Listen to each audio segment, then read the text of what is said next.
एक रोजेदार वो भी है, पहला रोजा रखता है, बीच में 28 रोजा छोड़ देता है, और लास्ट वाला 30वां रोजा फिर रख लेता है। तो ऐसे ही एक बुधवार को पकड़े हमने कहा बे पहला रोजा रखा, अब बीच में 28 को छोड़ दिया, और लास्ट वाला किया, कहा क्या बात है? बोला मौलवी साहब आप नहीं समझे। हम बोला अच्छा समझाओ। बोला समझे नहीं, हम रोजा को घेर दिए। क्या रोजा भाग रहा था? अरे रोजा भाग रहा था बोलो ना। बोला हम रोजा को घेर दिए, पहला रखे, 28 को बीच में घेरे और 30 को रख लिए। जाओ कहां जाते हो? अच्छा एक रोजादार वो भी आपको नजर आएगा रमजान में, रोजा नहीं रखेगा, इफ्तारी भी नहीं छोड़ेगा। रोजा अच्छे, अरे अच्छे नहीं हो। अच्छा देखिएगा, जो रोजा नहीं रखेगा इफ्तारी में सबसे पहले वही बैठेगा, सबसे पहले वही बैठेगा।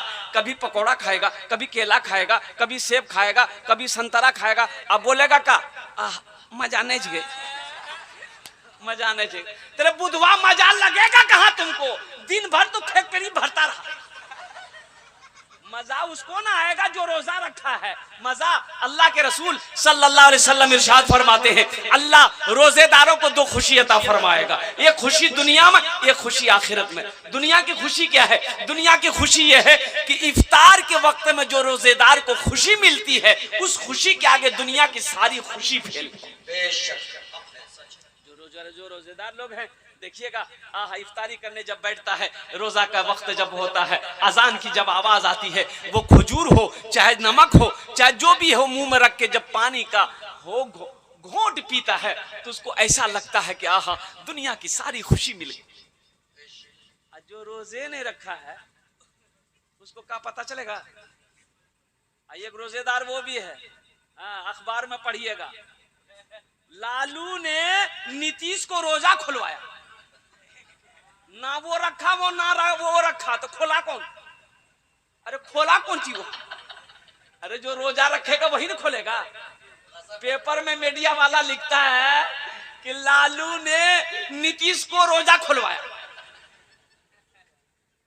तो नीतीश रखा कब था जो खोला? अच्छा एक रोजादार वो हो जगह रोजा नहीं रखता लेकिन शहरी भी नहीं छोड़ेगा। बोलो बात सही की गलत है? बोलो नौजवानों रोजा रखो, रोजा रखने से आदमी कमजोर थोड़े होता। तुम जिम खटते हो, जिम खटो ना, क्या तुम दुबला हो जाओगे? हमारी माँ बहने, बेटे की शादी है, बेटे की ईद बाद शादी है, अब बेटा को बोलती है ए बुधवा रोजा मत रखे बेटा, गाल पिचकी तो मेरा बेटा कमजोर हो जाएगा। ईद बाद बियाह है कि पहलवानी लड़ेगा? अरे बियाह ना करेगा, क्या वो पहलवानी लड़ेगा? जो बेटा को तैयार कर रहे हो, इसलिए नौजवानों रोजा रखो। अल्लाह कहता है कि तुम ज़कात दोगे, तुम हज करोगे, तुम कुरान पढ़ोगे, तुम तस्बीह और तहलील करोगे, जो भी नेक अमल करोगे इसका बदला मैं अपने मलाइका से दिलवाऊंगा। लेकिन जो बंदा रोजा रखता है उसका बदला मैं खुद अपने हाथों से दूंगा। सुभान अल्लाह, सुभान अल्लाह। रोजा का बदला अल्लाह अपने हाथों से देगा, अल्लाह अपने हाथों से देगा कि मेरा बंदा रोजा रखा है, मेरा बंदा भूखा रहा, प्यासा रहा, खाना मौजूद था, हाथ नहीं लगाया, मेरी मोहब्बत की वजह से, मेरे खौफ से, मेरे डर से प्यास लगी लेकिन पानी नहीं पिया। ओ मेरा बंदा जब मेरा हुक्म हुआ फिर इफ्तारी किया, सहरी खाया, रोजा खोला है, तो अल्लाह कहता है कि मैं इसका इनाम अपने हाथों से दूंगा। तो कितने नौजवान तैयार हो? इंशाअल्लाह 30 रोजे रखेंगे इंशाअल्लाह, पूरा मजमा तैयार है।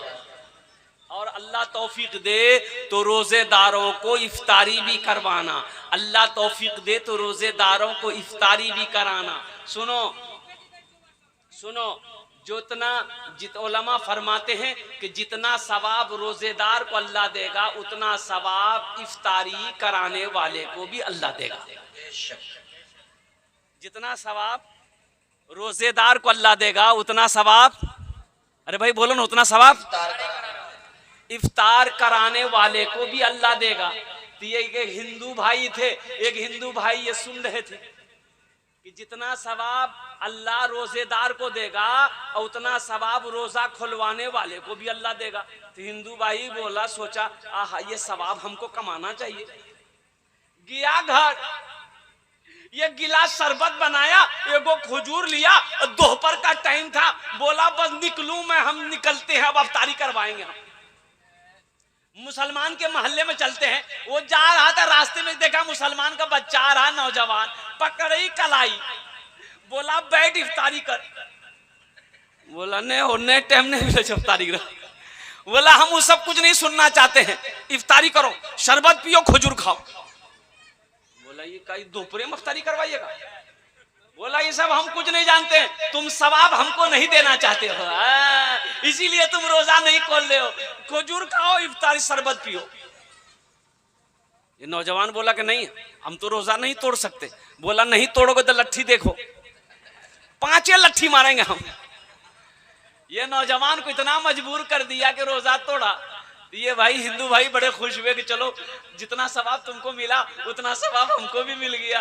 ये नौजवान बोला खाक सवाब मिला, अरे दोपहर में कहीं इफ्तारी करवाता आदमी को, इफ्तारी कराना ही था तो जब वक्त हो जाता, सूरज छिप जाता, तब इफ्तारी कराते। तो मौजूद शामिल किराम, ये रमजानुल मुबारक के कुछ पैगाम थे जो मैंने आप तक पहुंचाया है। अल्लाह हमें सुनने से ज्यादा अमल की तौफीक अता फरमा दे, आमीन बोले अल्हम्दुलिल्लाह। ये मस्जिद का जलसा है, मस्जिद अल्लाह का घर है। ये मस्जिद को मैंने अपनी नजरों से देखा है, अभी बाहर में बहुत सारे काम बाकी है। मेरे भाइयों, जन्नत में महल कौन कौन बनाओगे, जरा हाथ को उठाओ, मैं दुआ कर दूंगा इंशाअल्लाह।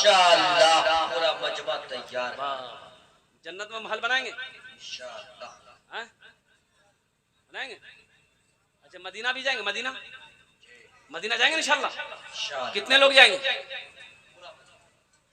5 लाख तक खर्चा करना पड़ेगा। अरे बोलिए ना कि इंशाल्लाह कर देंगे। इंशाल्लाह 5 लाख क्या है, 5 लाख क्या है, अल्लाह चाहेगा 10 लाख भी अगर खर्चा करना पड़ेगा, जो दीवाना है वो तो कर देगा।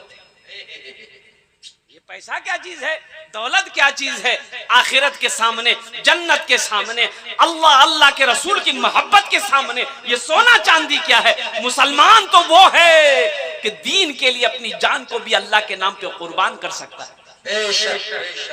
ये मस्जिद बनी है अल्हम्दुलिल्लाह, जन्नत में महल बनाओ। हजरत उस्मान गनी रज़ी अल्लाह तआला अन्हु रावी हैं, रिवायत फरमाते हैं कि अल्लाह के रसूल ने इरशाद फरमाया, मन बना लिल्लाहि मस्जिदन बनल्लाहु लहू बैतन फिल जन्नह। जिसने दुनिया में अल्लाह का घर बनाया, अल्लाह उसके लिए जन्नत में आलीशान महल बनाएगा।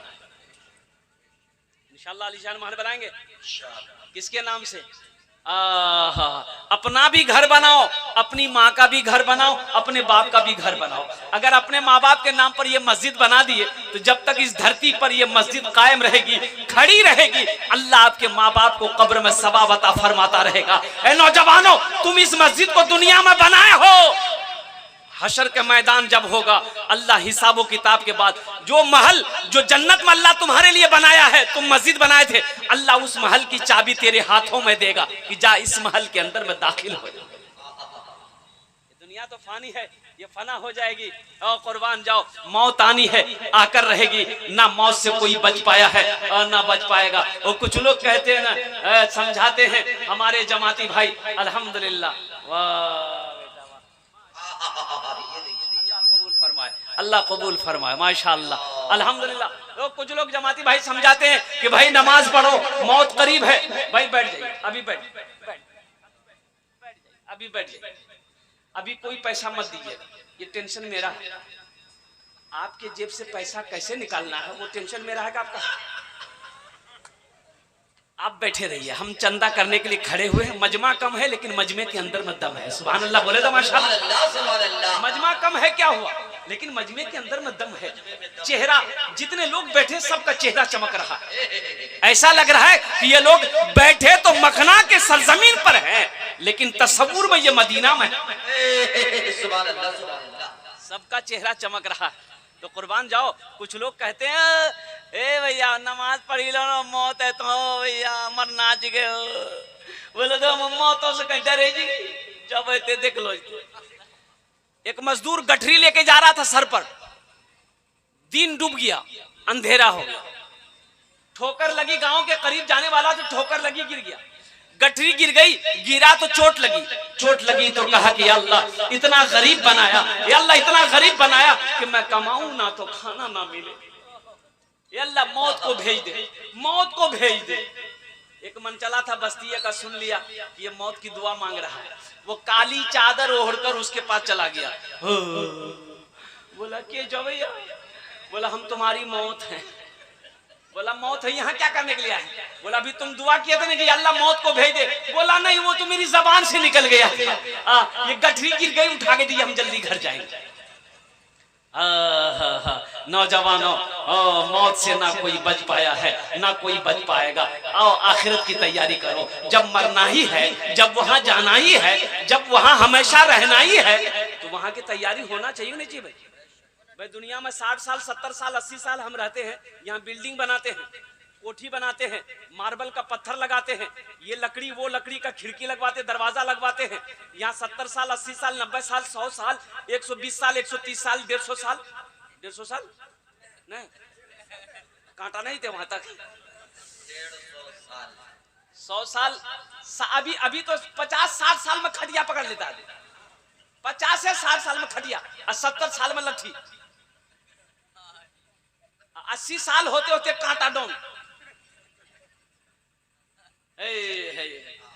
जब इतनी सी मुख्तसर सी जिंदगी के लिए ये महल, ये बिल्डिंग, ये इमारत बना रहे हैं, जब वहां जहां हमेशा रहना है, वहां जाने के बाद फिर लौट कर नहीं आना है।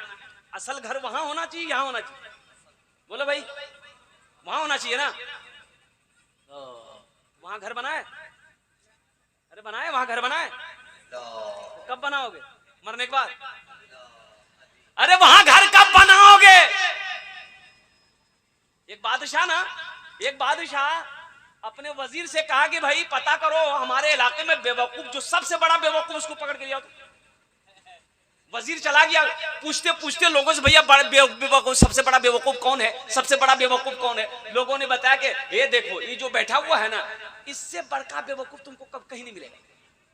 बोला वाह, मिल गया, पकड़ा कलाई, पकड़ के ले आया, बादशाह के सामने खड़ा कर दिया कि इससे बड़ा बेवकूफ कोई नहीं, पूरे इलाके में मशहूर है।